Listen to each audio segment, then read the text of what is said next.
কৈলাসহরের ঘটনায় কাউকে ছাড়া হবে না মুখ্যমন্ত্রী। শুক্রবার ঠিকাদারি কাজ নিয়ে দুই গোষ্ঠীর মধ্যে সংঘর্ষের জেরে উত্তপ্ত হয়ে ওঠে কৈলাসহর।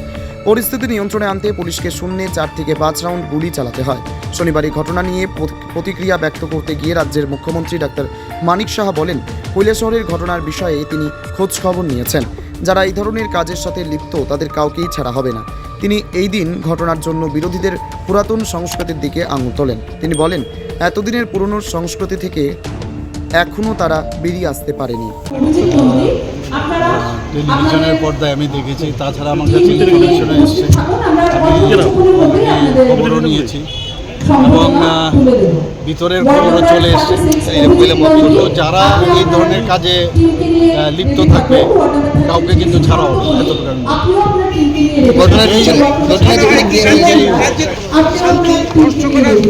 পরে এগুলো তো আমি একটু আগে বললাম যে ওদের ব্রেনেরও এখন যে ওদের যেভাবে এতদিনের কালচার চলে এসছে এখন এর থেকে মুক্ত হতে পারে করতে হবে। কিন্তু এলাকার কংগ্রেস বিধায়ক তো বলছে এটা মানে দুই বিজেপির এই না, আমি বলছি তো যা খবর তো আমার কাছে এসছে ওটা তো পলিটিক্যালি বলছে, আমি তো পলিটিক্যালি বলছি না, আমি তো ঘটনার পরিপ্রেক্ষিতে বলছি।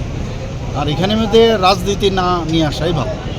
একটা ঘটনা ঘটেছে, যেই করে থাকুক সেইভাবে তাকে আমরা মানে আইনের যে শাসন সেই আইনের শাসনে নিয়ে